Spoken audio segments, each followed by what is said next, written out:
The Tao of Self-Confidence, episode 603. Welcome to the Tao of Self-Confidence, where I share stories of amazing women who have discovered their inner journey to self-confidence. Visit our website at thetaoofselfconfidence.com. Your inner journey to self-confidence awaits.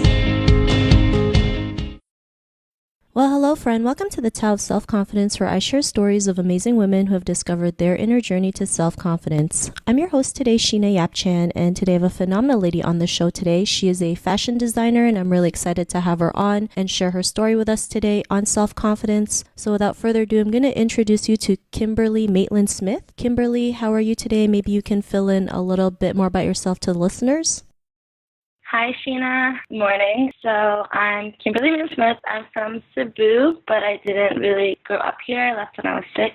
I came back 7 years ago and started blogging and then started a fashion line eventually. I'm vegan, so I'm a vegan activist, which is a little hard in the Philippines, but, if it's something you want to do, it's quite easy. And, I'm excited to have a chat with you this morning. Awesome. Well, thanks for sharing that. And Kymberly, what's your cultural background? So I'm Filipino, and my dad is English, so I'm half English. And I left when I was 6, moved to England, then moved to Ho Chi Minh in Vietnam because my dad had a factory there, and then moved to Thailand. So I lived in Thailand for 6.5 years, and then I went to college and finally came back here. Awesome. Well, thanks for sharing that. And what'd be your favorite self-confidence quote?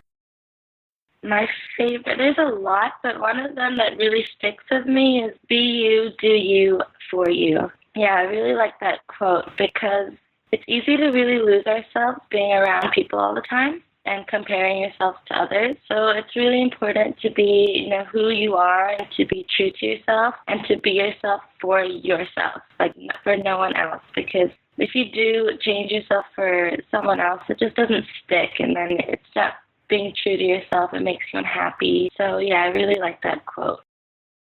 Thanks for sharing that great quote. And in your own words, how do you define self-confidence? For me, self-confidence is loving who you are and who you are not and embracing it completely. Because, once you embrace who you are, nothing can bring you down. And when you do you without question, the universe tends to follow and things just start to fall into place. So, I believe that self-confidence is loving yourself.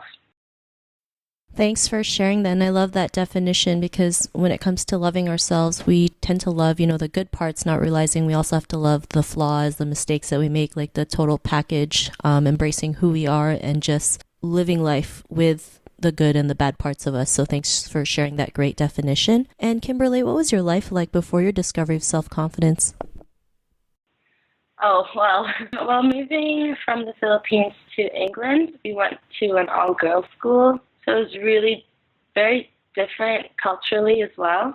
Obviously, it's from the Philippines. My accent wasn't English. It was very difficult to be confident. I didn't know what it was. My self-esteem was low. You're around people who grew up with each other. You're a new student. Life was just, difficult. Every day you think about what you're going to wear. You think about how people are going to think of you. You try and alter yourself to fit in, to be like other people. And obviously it's not a good feeling. You try not to be who you are. So, it wasn't easy for sure.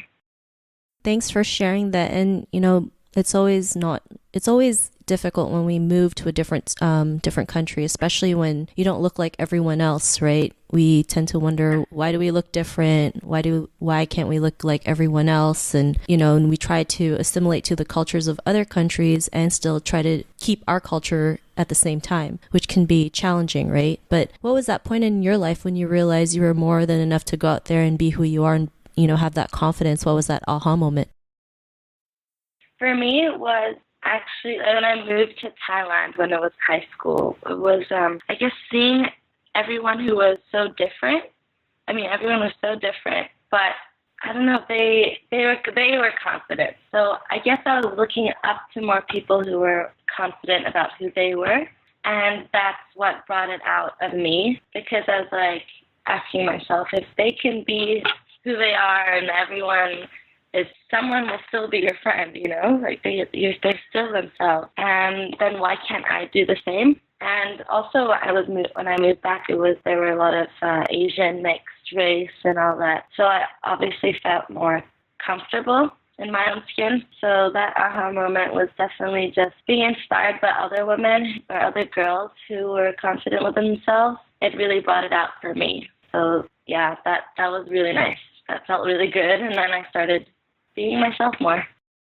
Thanks for sharing that. And, I always believe when you can relate to people who are just like you, especially having that representation, it really does matter because then you can see what's possible in yourself, right? Like what you mentioned, you were able to see more mixed race women in Thailand who are just their true selves. And, when they're okay with it, then you're okay with it, right? And you can go out there and, like you mentioned, be who you truly are. And because of that, what's your life been like now? My life has been great. I mean, I just don't really care what people think anymore. When you stop doing that and stop judging yourself, then no one else can really judge you. So, and it's also nice to inspire other women who have a lack of self-esteem. So it's nice to be that person who lifts people up, lifts other women up. I think it's important to do that to every girl because it's never nice to feel like you have low self-esteem and low confidence. And being more confident also drives you to do what you want in life. So that's also very important. Thanks for sharing that. And, to the woman who's listening to your episode, she may be in her own journey to self-confidence. What would be that one tip you would give to her?